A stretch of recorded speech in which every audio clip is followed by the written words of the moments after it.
भाई आज का इंटरव्यू इतना अहम है हरियाणा के युवाओं के लिए और पूरे देश के लिए।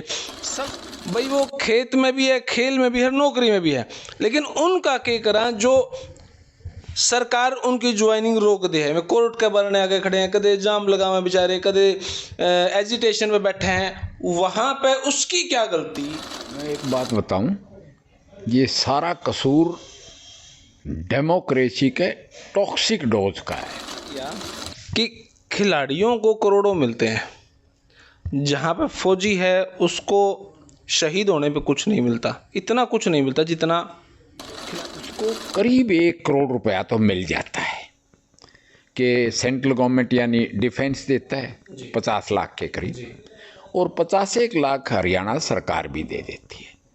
मगर उसका मुकाबला एक ओलंपिक मेडलिस्ट से किया जाए तो मेडलिस्ट को बहुत ज़्यादा मिलते हैं, 6 करोड़, हाँ कई करोड़, फिर उसकी स्पॉन्सरशिप और बहुत कुछ। लेकिन पुलिस वाले का तो कोई नहीं उठानी है जी, और होमगार्ड का तो कोई मुद्दा उठानी है ही नहीं। मैं कहता हूँ कि जो भी डेथ एट्रीब्यूटेबल टू सर्विस है, यानी अपनी ड्यूटी को सरअंजाम देते हुए, चाहे पुलिस का जवान है चाहे होमगार्ड का जवान है, वो शहीद हुआ है या जख्मी हुआ है, उनके लिए भी मैं वही मांग करता हूँ जो फौजियों के लिए है। 2024 का इलेक्शन, एमपी का इलेक्शन, वो क्या लगता है, तवांग मुद्दा, बलूचिस्तान मुद्दा, पीओके, इन्हीं नाम पे होगा या कुछ और एजेंडा फिक्स? भाजपा ने वोट मांगी परफॉर्मेंस पे, भाजपा ने वोट मांगी जो हम कहते हैं वो करते हैं। मोदी जी न तो समस्याओं को टालते न उनको पालते। तो सारे भैया ने भाई मेरी राम राम, मैं जगदीप शर्मा स्टेप अप चाहिए सर यूट्यूब चैनल पर आपका स्वागत करता हूं। भाई आज का इंटरव्यू इतना अहम है हरियाणा के युवाओं के लिए और पूरे देश के लिए, सबसे ज़्यादा अहम। आज का इंटरव्यू मैं तैयार कर रहा हूँ, अक्सर मैं इंटरव्यू तैयार करके नहीं आता, माहौल के हिसाब से मैं बात करता हूँ, लेकिन आज का इंटरव्यू बड़ा इंपॉर्टेंट है। हमारे साथ हैं जनरल डीपी वत्स जी, हमारे सांसद जी। सर नमस्कार। नमस्कार सर, कैसे? बिल्कुल ठीक। सर आपके मैं जब भाषण सुनता हूं तो बड़ा जोश आ जावा है, वही यूं फील हो जैसे हम जंग के मैदान में खड़े हैं और बस अब तो हो जाए यार पास जी। आपका बड़ा पावरफुल भाषण सुना कई बार। Thank you.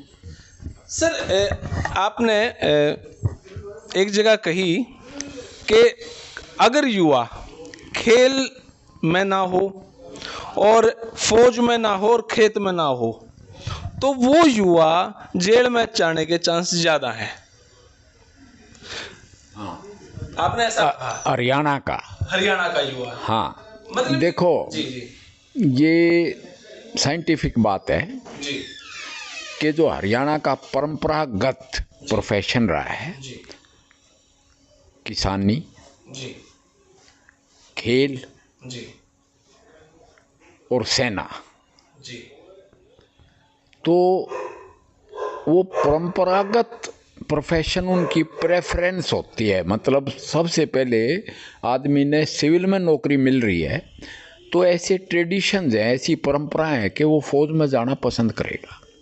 अब फौज में क्या कमी होगी कि पहले हर एक चौथा फौजी कंबाइंड पंजाब से था, यानी सेना मैक्सिमम जो भर्ती होते थे वो झज्जर डिस्ट्रिक्ट, रेवाड़ी डिस्ट्रिक्ट और दादरी डिस्ट्रिक्ट और राजस्थान का झुंझुनू डिस्ट्रिक्ट, फिर जम्मू कांगड़ा और उत्तराखंड के पहाड़ी एरिया और सांगली, सतारा, कोल्हापुर महाराष्ट्र में।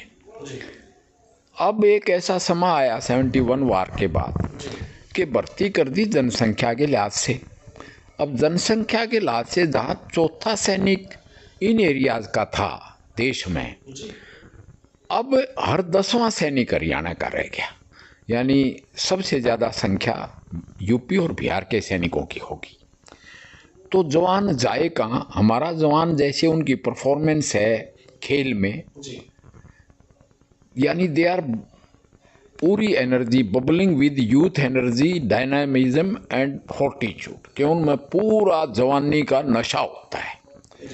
तो फिर अगर नौकरी नहीं मिले तो शॉर्टकट है, वेस्टर्न यूपी से क्राइम आ गया, जी तो वो बजाय कमा के खान के फिर खोज के खान में विश्वास हो जाता है।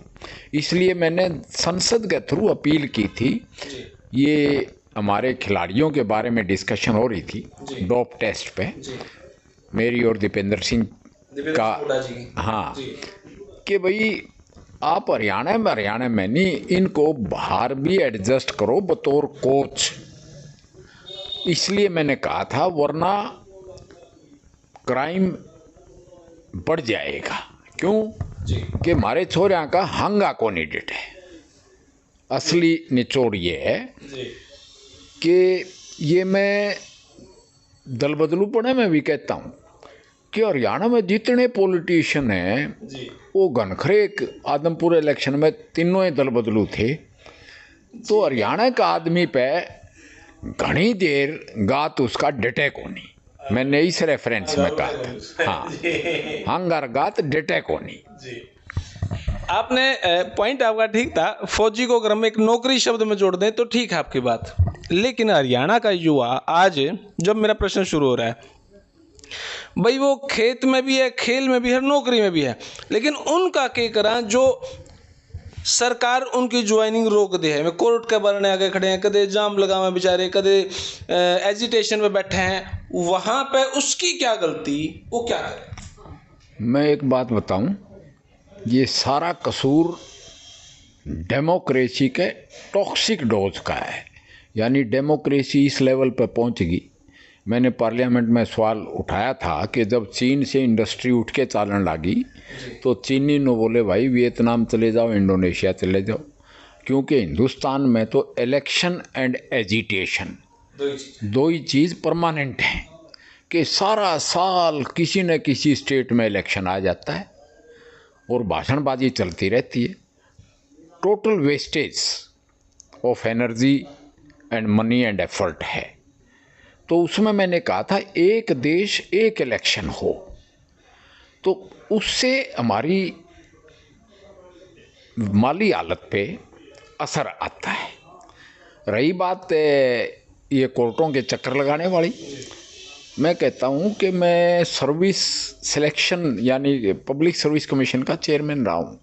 मैंने नज़दीक से देखी है नौकरियाँ, सिलेक्शन। हिंदुस्तान में और ख़ासकर हरियाणा में गवर्नमेंट की नौकरी कोई नौकरी माने, अदरवाइज इलाज क्या है, अपने पॉपुलेशन ज़्यादा होगी, नौकरी कम नहीं, ज़मीन भी कम पड़ेगी और नौकरियां भी कम। तो बच्चों के लिए विकल्प खुलने चाहिए, विदेश जाएं, कारपोरेट की नौकरी करें, अपना उद्यम करें, यानी एमएसएमई में आगे बढ़ें। तो ये मेरा इंडिकेशन था उसमें। और कोर्टों की बात है, कोर्टों का मतलब लटक गए कि जी हाँ 5.5 करोड़ केस लंबित हैं, 1 लाख के करीब तो सुप्रीम कोर्ट में लंबित हैं, फिर हाई कोर्ट्स में लंबित हैं, फिर लोअर कोर्ट्स में लंबित हैं। इतनी पेंडेंसी है, यानी जब तक जस्टिस डिलीवर्ड एंड फास्ट नहीं होगा एंड एग्जेम्पलरी एंड डेटरेंट नहीं होगा तो ये क्राइम भी बढ़ेगा और बदमनी भी बढ़ेगी। आपने जिक्र किया कि खिलाड़ियों को करोड़ों मिलते हैं, जहाँ पे फौजी है उसको शहीद होने पे कुछ नहीं मिलता, इतना कुछ नहीं मिलता जितना खिलाड़ियों को मिलता है। मैं इसमें 2 चीज़ और जोड़ना चाहूँगा। जो सिपाही है, हरियाणा पुलिस है, उसने भी कुछ ही नहीं मिलता जी उस हिसाब से तो। और एक होम गार्ड है, वो सबसे निचले स्तर पर है, जिसकी ड्यूटी उतनी है, उसने तो नौकरी पे कुछ नहीं मिलता। मैंने ये कहा था कि बनिस्बत यानी कंपेरेटिवली एक तरफ तो एक सैनिक शहीद हो गया जी, और उसके पीछे उसकी बेवा वाइफ रहेगी, बच्चे रह के, उसको करीब 1 करोड़ रुपया तो मिल जाता है कि सेंट्रल गवर्नमेंट यानी डिफेंस देता है 50 लाख के करीब, और 51 लाख हरियाणा सरकार भी दे देती है। मगर उसका मुकाबला एक ओलंपिक मेडलिस्ट से किया जाए तो मेडलिस्ट को बहुत ज़्यादा मिलते हैं, 6 करोड़, कईयों करोड़ जाए। हाँ, कई करोड़, फिर उसकी स्पॉन्सरशिप और बहुत कुछ मिल जाता है। तो मैंने कहा था कि खिलाड़ियों को तो दो, मगर सैनिकों के लिए भी उतना करो जितना इनको मिलता है, क्योंकि वो जान ही दे चुके। उसके लिए करती तो है सरकार, हमारी सरकार ने तो बहुत कुछ किया, 20 लाख से बढ़ा के 50 लाख किया। उत्तर प्रदेश में 1 करोड़ भी किया, कई जगह 1 करोड़ किया, और साथ में नौकरी भी दी आश्रितों को। और सेंटर भी, यानी हम फौज में भी बच्चे उनके जाएं या उनकी विधवा जाए, वार विडो बोलते हैं, उनको भी प्रायोरिटी पे अफसर बनाते हैं जैसी उनकी काबिलियत है उसके मुताबिक। मगर मैं फिर भी ये कहूँगा कि भाई बजाय इलेक्शनों में पैसा बर्बाद करें, और बहुत हैं जहाँ बर्बादी हो रही है। देश तो जिंदा जो है, जब इसको डिफेंस मिलेगा तब जिंदा रहता है। हालांकि इसके लिए ज़रूरी तो बहुत सी बातें हैं, डेमोक्रेसी भी ज़रूरी है, मगर सुरक्षा बहुत ज़रूरी है। देश तो हमारा पहले भी उन्नत था, मगर सुरक्षा ख़त्म होगी तो 1000 बरस तक गुलाम रहे। इसलिए मैं ये राइटिंग ऑन वॉल कह रहा था कि सैनिकों का और बेहतर तरीके से सम्मान होना चाहिए। क्योंकि सैनिकों की आपने बात इसलिए उठाई क्योंकि आप उनके बीच में रह चुके हैं, आप खुद एक इस डिपार्टमेंट में रहे हैं। लेकिन पुलिस वाला का तो कोई नहीं उठानी है जी, और होमगार्ड का तो कोई मुद्दा उठानी है ही नहीं। मैं कहता हूं कि जो भी डेथ एट्रीब्यूटेबल टू सर्विस है, यानी अपनी ड्यूटी को सरअंजाम देते हुए, चाहे पुलिस का जवान है चाहे होमगार्ड का जवान है, वो शहीद हुआ है या जख्मी हुआ है, उनके लिए भी मैं वही मांग करता हूं जो फौजियों के लिए है। उनको भी मैं फौजी ही गिनता हूं। चलो फिर तो संतुष्टि हुई जी मेरा। बहुत सारी वैकेंसियां ऐसी हैं बाबूजी जो हमारे मुख्यमंत्री मनोहर लाल जी के टाइम पे नहीं आई, भर्ती नहीं हुई। उसके बाद हमारे हुड्डा साहब के टाइम पे भी ना बराबर ही आई, जैसे कि art and craft drawing teacher की वैकेंसी है, बहुत सारी ऐसी वैकेंसियाँ हैं। संस्कृत के टीचर थे जो शास्त्री, जब मैं शास्त्री कर रहा था 2003 में, हमारे शास्त्री तो विलुप्त हो गए, संस्कृत कॉलेज ही बंद हो गए। अब उनका फ्यूचर क्या, उनके बारे में सरकार सोचेगी क्या? नासा तो जो आचार्य है उनको बुलावा है संस्कृत पे, वहाँ पे तो रिसर्च चल रहा है, और हमारे तो वैकेंसी बंद कर दी, हमारे तो संस्थानें बंद हो गई। ये मैं एक बात कहूँगा कि संस्कृत एक बहुत ही कंप्यूटर कंपैटिबल लैंग्वेज है और बहुत ही साइंटिफिक लैंग्वेज है, मैथमेटिकल लैंग्वेज है। इसलिए इसकी नासा में और विदेश में डिमांड बढ़ गई। तो इस बहाने अगर उन्होंने विदेश जाने का चांस मिले तो मैं कहता हूँ जाओ विदेश। क्यों कि विदेश में तो जो विदेशी हैं वो भी वहाँ के कोई अमेरिकन है, वो अमेरिका के थोड़े हैं। वो तो सारी यूरोप की जेड़ें खाली की गई थी, कनाडा, यूएसए में, लैटिन अमेरिका में। इसी तरह ऑस्ट्रेलिया भी एब्रोजिन्स का है और अमेरिका रेड इंडियंस का है। तो इस तरह से हमें भी वहाँ जाना चाहिए, और जाने का तरीका वहाँ विद्वान बन के है, वहाँ टेक्निकल मतलब बन के, यानी अपनी टेक्निकल नो हाउ को इंक्रीज करके है। वैसे तो वो घुसने नहीं देते। वैसे तो हालात ऐसे पैदा हो रहे हैं कि पूरी दुनिया में इतनी अशांति और बदअमनी फैल गई है कि डिफेंस ऑफ द मैनकाइंड के लिए हिंदुस्तान की मैन पावर की सारी सभ्य संसार को ज़रूरत पड़ेगी। ये मेरी पेशन गोई। लेकिन सरकार तो कुछ करे संस्कृत टीचरों के लिए, ड्राइंग टीचर, मतलब ऐसी बहुत सारी वैकेंसीज। मैं इसका सरकार से मुतालबा करूंगा, डिमांड करूंगा कि भाई संस्कृत वालों ने क्या कसूर कर दिया, मगर सरकार ने उसान तो मिले। असली बात तो ये है कि और इतने झमेले छिड़े रहते हैं। मैंने कहा सबसे बड़ी बात तो इलेक्शन ही है। जैसे हरियाणा में भी पहले पार्लियामेंट का आ जाएगा, फिर असेंबली का, और कोई न कोई बाई इलेक्शन, फिर किसी और स्टेट में इलेक्शन। हाँ, तो population and election they are the main culprits जो नेशन के उत्थान में बाधा है। डेमोक्रेसी के लिए इलेक्शन जरूरी भी है, मगर 5 साल में एक दफ़ा हो असेंबली और पार्लियामेंट का इकट्ठा हो, जैसे पहले होता था, 67 तक था। और मैं तो कहता हूँ 6 साल में हो तो और भी बेहतर है। अच्छा, हमारे जब मुख्यमंत्री साहब आए 2014 में भाजपा सरकार आई, तब बाड़का के दिमाग में भाई यहाँ पर डांगे तो नौकरी मिलेगी, बाड़क लाइब्रेरी में घुस गए, स्टेडियम में घुस गए, खूब उन्होंने प्रैक्टिस करी। माइनस पॉइंट हल्का सा ये रह गया हमारे भाजपा सरकार का, मुख्यमंत्री जी तो नहीं कहूँगा, भाजपा सरकार बोलूँगा, कि भाई एग्जाम की कोई टाइम डेट फिक्स नहीं कर पाए, किस तारीख को कौन सा एग्जाम होगा, उसका इंटरव्यूज कब होंगे, उसकी ज्वाइनिंग कब होगी। ऐसा अगर फिक्स हो जाता तो भाजपा के लिए बहुत ज़्यादा फायदेमंद था। देखो, भाजपा के लिए फायदेमंद तो रहा है जी कि एक तरीका कार, यानी उसमें भी एक लाइन तो अख्तियार की। जी वो तो बहुत बढ़िया लाइन थी। जी लाइन तो शुरू तो मैंने की थी पब्लिक सर्विस कमीशन में, जी। मगर इन्होंने उसको फॉलो किया। मगर लाइन बिगाड़ गई ये पेपर सोल्वर गैंग, जो साइबर क्राइम हो गया ना, साइबर क्राइम, जी वो थोड़ा सा काबू से बाहर हुआ। मगर बाई एंड लार्ज न्याय तो हुआ है। और रही बात नौकरियों का नंबर, जी वैकेंसी पूरी जब भरना अफोर्ड कर सकती है सरकार, जब नेशनल वेस्टेज ऑफ मनी ना हो। एक दूसरी बात, हमारी नौकरियों में जैसे ऐसी भी नौकरियां हैं जहाँ 2.5 लाख रुपए मिलते हैं एक एक एम्प्लाई को, और एक एम्प्लाई को 20,000 भी मिलते हैं। तो ये डिस्पैरिटी, ये जो अंतर है, ये कम करना चाहिए। यानी 2.5 लाख वाले में तो कई एम्प्लॉइज आ जाएं, मगर फिर हमारी टैलेंट भाग जाएगी, टैलेंट को पे करना पड़ता है। तो ये एक बैलेंस सा अचीव, यानी कि हम और टैलेंट पैदा करें, और जो भाग्य टैलेंट उसने भागने दो, वो विदेश में जाके अपने परिवार के 50 लोग जरूर बुलाए।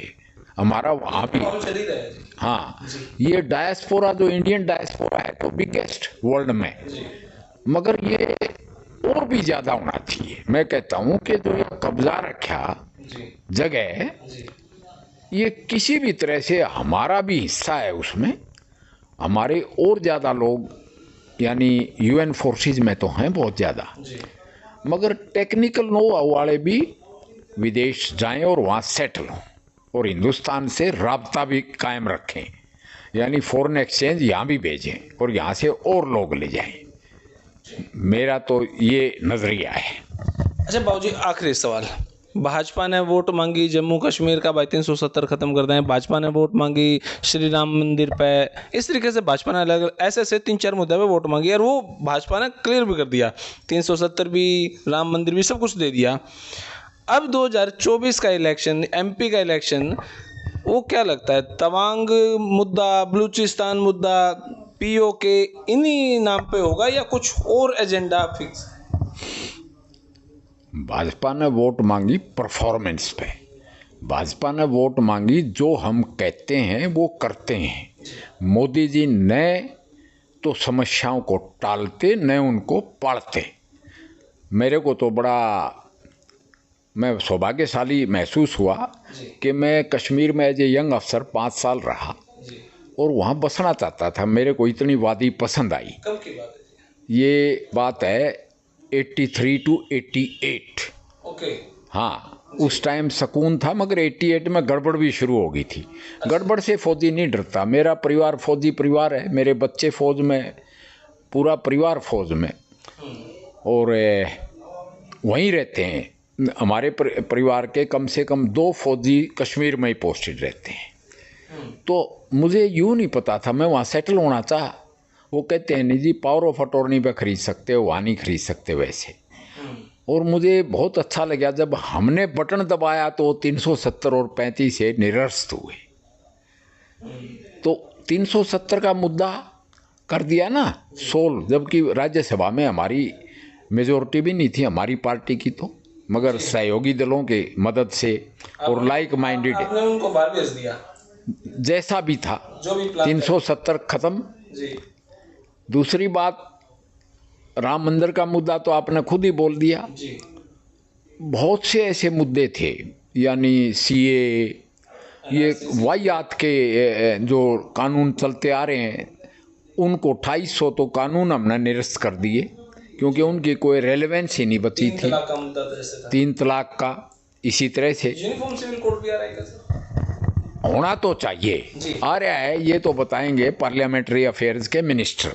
मगर मेरी पर्सनल ये राय है कि भारत में रहने वाला पहले एक रिस्पॉन्सिबल भारतीय नागरिक हो, वो अपनी जिम्मेदारियां देश के लिए और समाज के लिए महसूस करे। क्योंकि जेनेटिकली तो मैं खुद डॉक्टर हूँ, जेनेटिकली सारे इंडियन सेम ही हैं। उन पे खाम खां का धर्म का लबादा पहनाया हुआ है। वो we are the same people, even in Pakistan we are the same people. वो पार्टीशन भी एक बहुत गलत हुआ, नेहरू की गलती से और जिन्ना की गलती से। तो दूसरी बात रही ये, अब आपने कहा कि आगे क्या, आगे हमारी परफॉर्मेंस। मोदी का डंका बजता है यूएन में, मोदी का डंका बजता है विदेश में। दोनों यूक्रेन और रूस कहते हैं हमारा समझौता कराओ। G20 का प्रेसिडेंट बनाया है और हमारी 7% ग्रोथ है, जबकि दुनिया रिसेशन में जा रही है। हमने चैलेंज करके कोविड को काबू किया, जबकि आपने चाइना का हाल देख लिया। हम बोस्ट तो नहीं करते, हम फिर भी तैयार हैं। दुनिया को एक कारगर वैक्सीनेशन दिया। वैक्सीनेशन तो चाइना ने भी किया था, मगर उनका वैक्सीनेशन कारगर नहीं था, फेल हो गया। तो आज के दिन परफॉर्मेंस पे विकास, विश्वास, सबका साथ, सबका विकास, सबका विश्वास और सबका प्रयास, इस पे कथनी और करनी की कोरोबरेशन के लिए हमें वोट मिलेगा। और कांग्रेस 60 साल रही है तो हम 60 साल तो ज़रूर रहेंगे, ये भी मैं आपको बता देता हूँ। हम परफॉर्मेंस पे। क्या मोदी जी ही 24 के भी प्रधानमंत्री रहेंगे या कुछ बदलने के चांस है? मोदी जी ही रहेंगे। हमारे मुख्यमंत्री यहीं रहेंगे या बदलने के चांस है? अखबारों में खबरें बहुत ज़्यादा चलती हैं। वो तो मुख्यमंत्री खुद ही बताएंगे कि भाई मीडिया को मिर्च मसाला तो चाहिए, और ये तो पार्टी हाईकमांड का काम है और एमएलए जो जिसके साथ मेजोरिटी है, तो वो तो एक तरीका है मुख्यमंत्री बदलने का। वो तो ये टॉपिक अब रेलेवेंस नहीं रहा, अब तो पता लग गया कि ये भ्रमित प्रचार था। हाँ, नहीं, ये रात को सरकार बदल के सोने का ऐसे जो लोग हैं एक अच्छा एंटरटेनमेंट प्रोग्राम। चलो, बहुत बहुत शुक्रिया सर आपका। Thank you Jagdeep, thank you. आपका भी बहुत बहुत शुक्रिया। तो भाई बहुत सारे सवाल कर लिए, और इतने सवाल अक्सर कभी कोई इंटरव्यू पूछने जाने भाई मैं फिर भी पूछ लूँ, धक्का कर लूँ कई बार मैं। आपने वीडियो किसी लगी कमेंट बॉक्स में राय दें। तब तक ले धन्यवाद। जय हिंद, भारत माता की जय। थैंक यू भाई।